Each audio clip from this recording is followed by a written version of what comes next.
Hello students, कैसे हैं आप सब। आई होप आप सब अच्छे होंगे। आईसीटी वर्चुअल क्लासरूम में आप सबका स्वागत है। मैं विकास। बच्चों क्लास 10th का मैथ्स कर रहे हैं हम। चैप्टर है आपका क्वाड्रेटिक इक्वेशन यानी द्विघात समीकरण। इस चैप्टर को कंटिन्यू करना है बच्चों। यहाँ पे देखिए, आप देख सकते हैं कि कुछ क्वेश्चंस हम कर रहे थे। चलिए सीधा क्वेश्चन पे चलते हैं। तो प्रीवियस ईयर्स जो क्वेश्चन थे या फिर एग्जाम पॉइंट ऑफ व्यू से जो क्वेश्चन है वो यहाँ पे हम कवर करेंगे।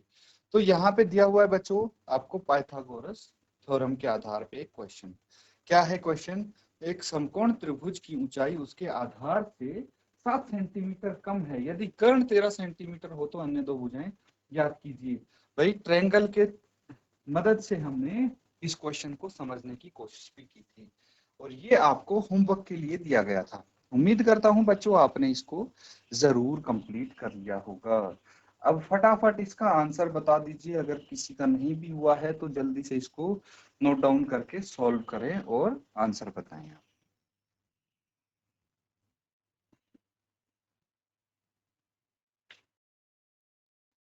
तो ठीक है बच्चों, जिसका आंसर आ गया है आप अपना आंसर शेयर कर दीजिए। देखिए, इसको सॉल्व करते टाइम क्या करना है हमको, क्या पूछा गया है हमसे? अन्य दो भुजाएं पूछी गई हैं। अन्य दो भुजाएं कौन सी हैं? एक तो समकोण त्रिभुज का आधार और दूसरा है उसकी ऊंचाई। ठीक है, तो सबसे पहले हम जो आधार है माना समकोण त्रिभुज का आधार कितना है? x सेंटीमीटर मान लेते हैं। उसके बाद आपको क्या गिवन है? कर्ण गिवन है। ठीक है,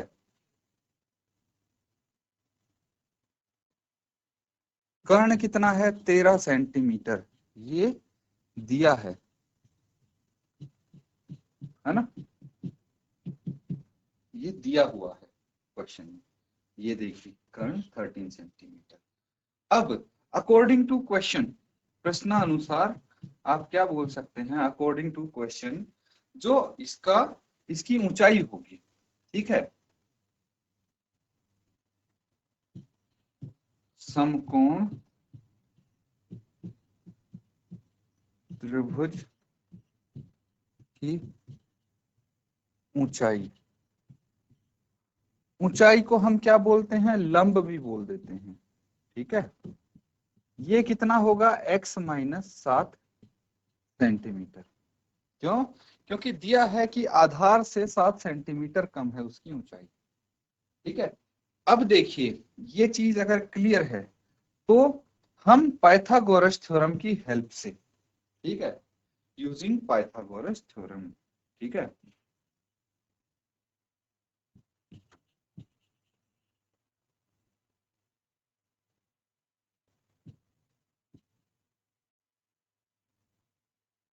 पाइथागोरस थ्योरम क्या होती है अब ये तो पता होना चाहिए आपको। कर्ण का वर्ग बराबर है आधार का वर्ग प्लस लंब का वर्ग। ये पता है, बस यहाँ पे ये वैल्यूज लिख देंगे। कर्ण कितना है? 13 है, आधार x है और लंब x माइनस 7 है। इसको सॉल्व करेंगे तो क्वाड्रेटिक इक्वेशन आ जाएगी यानी द्विघात समीकरण आ जाएगा जिसकी मदद से x का मान निकाल देंगे। यहां तक नोट डाउन कीजिए पहले।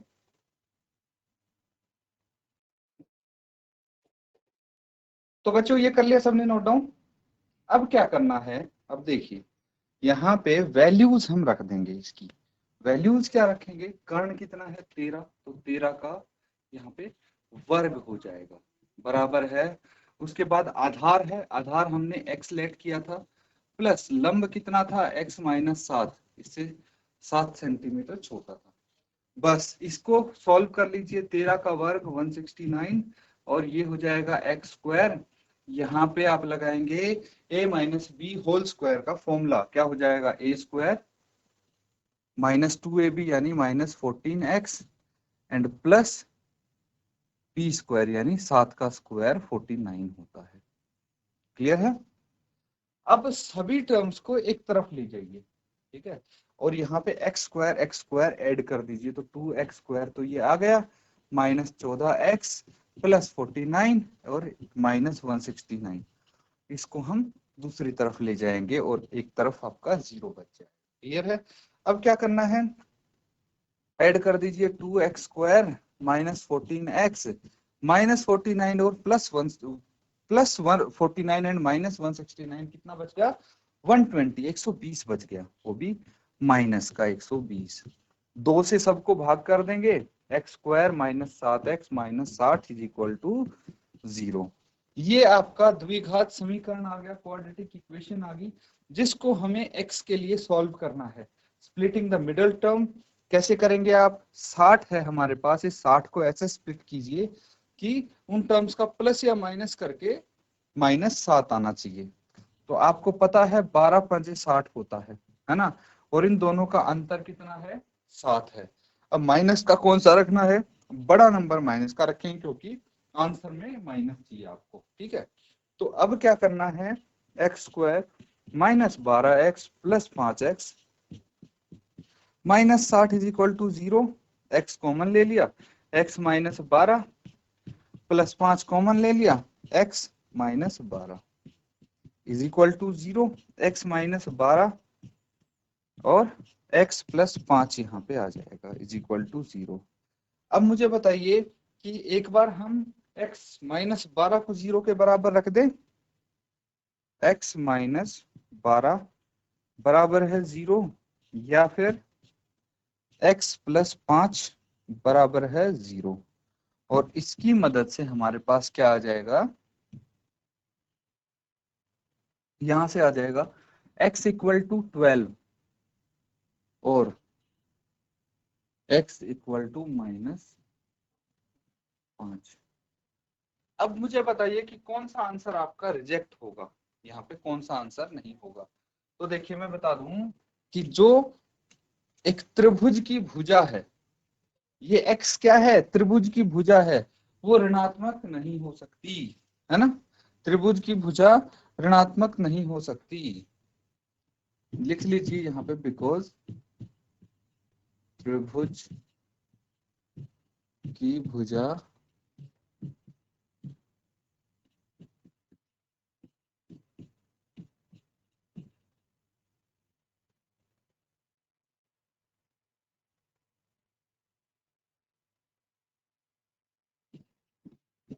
ऋणात्मक नहीं हो सकती। त्रिभुज की भुजा ऋणात्मक नहीं हो सकती, इसीलिए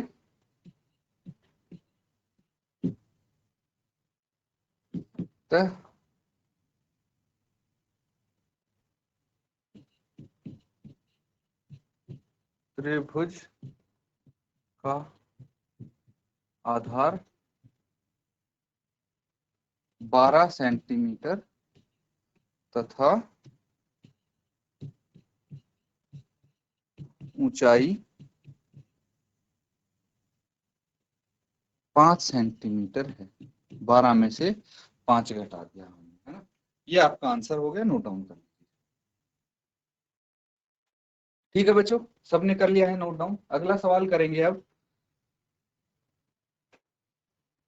ये देखिए, ये क्वेश्चन क्या है, तो ये क्वेश्चन है बच्चों, दो वर्गों के क्षेत्रफलों का योग 468 वर्ग मीटर है।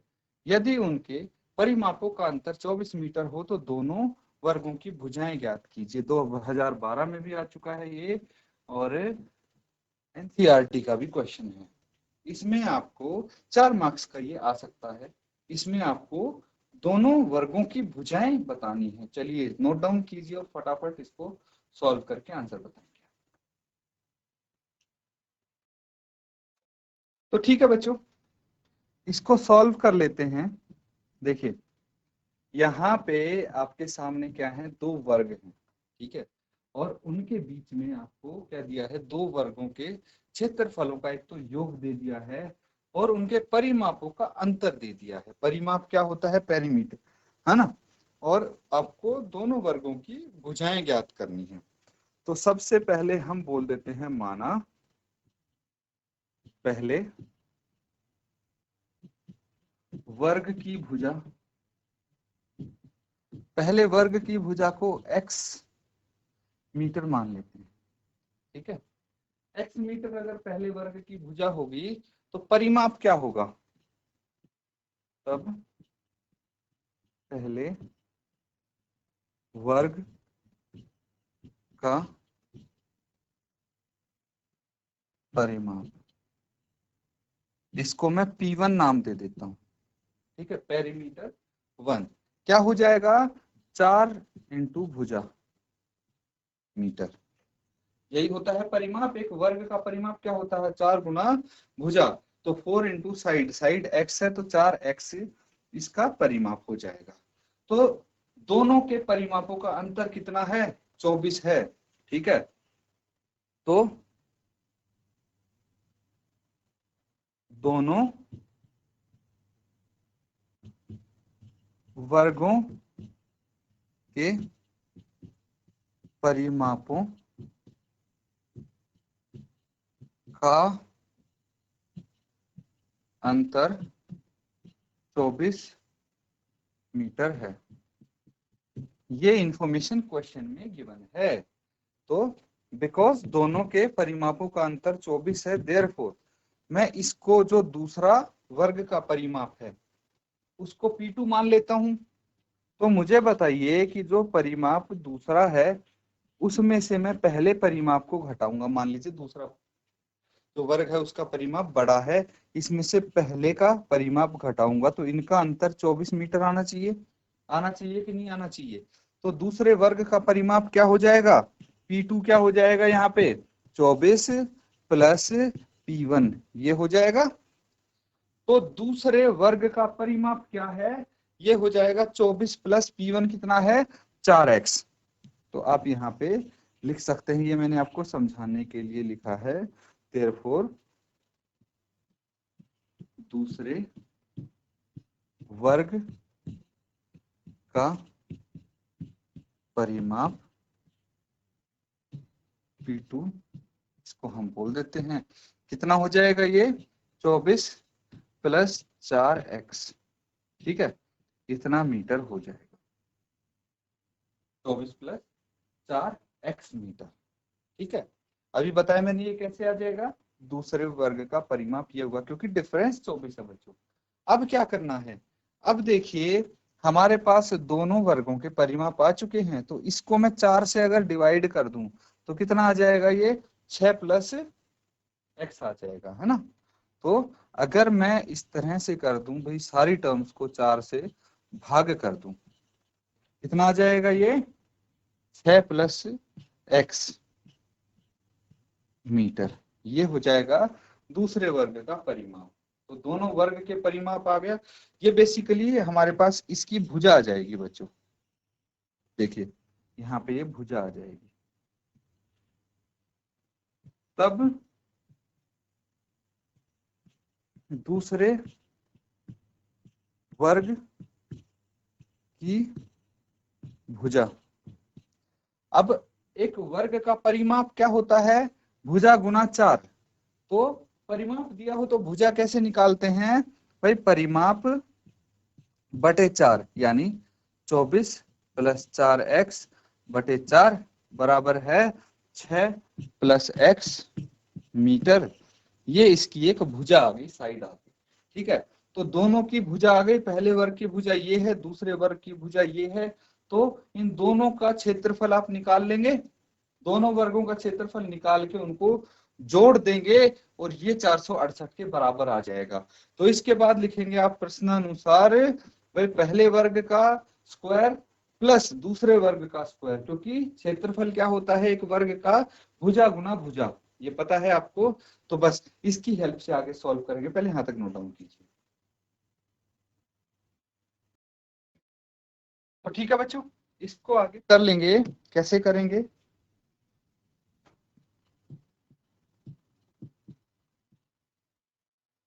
अकॉर्डिंग टू क्वेश्चन, यहाँ पे आपके पास भाई क्या है? पहले वर्ग का क्षेत्रफल, पहले वर्ग का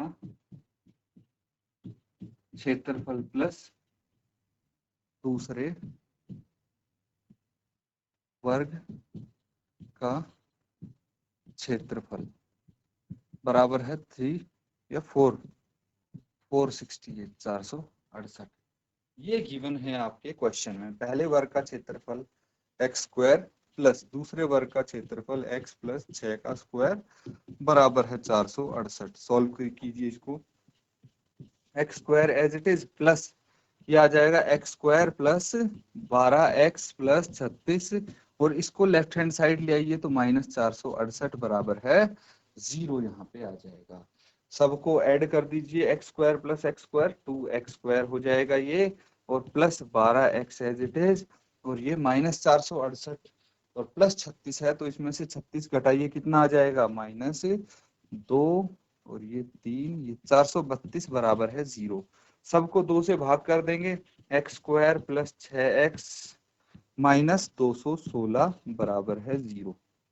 ये द्विघात समीकरण आ गया। स्प्लिटिंग द मिडल टर्म, जो इसकी बीच वाली टर्म है उसको स्प्लिट करेंगे या फिर आप इस तरह से बोल सकते हैं कि जो ये 216 है, ठीक है, माइनस 216 है, आप ऐसे दो भागों में बांटिए, मल्टीप्लाई करके -216 आए और एड या सब्ट्रैक्ट करके 6 आ जाएगा। तो हिट एंड ट्रायल से अगर करेंगे तो 12 इंटू 18 कितना होता है 216। अब इसमें से -12 कर देंगे, क्यों? क्योंकि यहाँ पे जो ऐड या सब्ट्रैक्ट करके प्लस का आंसर आ रहा है। तो यहाँ पे क्या करेंगे x square plus 18x -12x minus 216 बराबर है 0। x कॉमन ले लिया, x प्लस 18 यहाँ पे आ गया, -12 कॉमन ले लिया तो x प्लस 18 आ जाएगा बराबर है 0। ठीक है बच्चों, अब क्या करना है, आगे इसको कंटिन्यू करेंगे। x प्लस 18 कॉमन ले लीजिए। x प्लस 18 अगर कॉमन ले लिया तो क्या बच जाएगा x माइनस 12 बराबर है 0। तो x प्लस 18 को अगर 0 के बराबर रखेंगे तो x आ जाएगा -18 या फिर x माइनस 12 को 0 के बराबर रखेंगे तो x आ जाएगा 12। ठीक है, तो -18 तो भाई किसी वर्ग की भुजा नहीं हो सकती, बिकॉज वर्ग की भुजा ऋणात्मक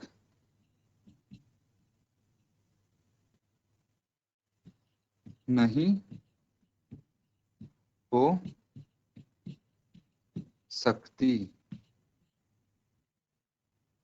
तब दोनों वर्गों की भुजाएं क्या होंगी बताइए।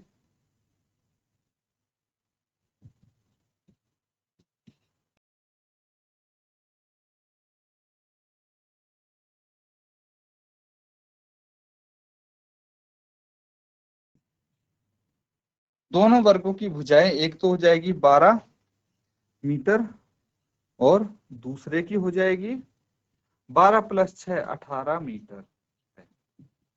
ये आपका उत्तर हो जाएगा, नोट डाउन कर लीजिए। ये क्वेश्चन हमारा कंप्लीट हो जाता है।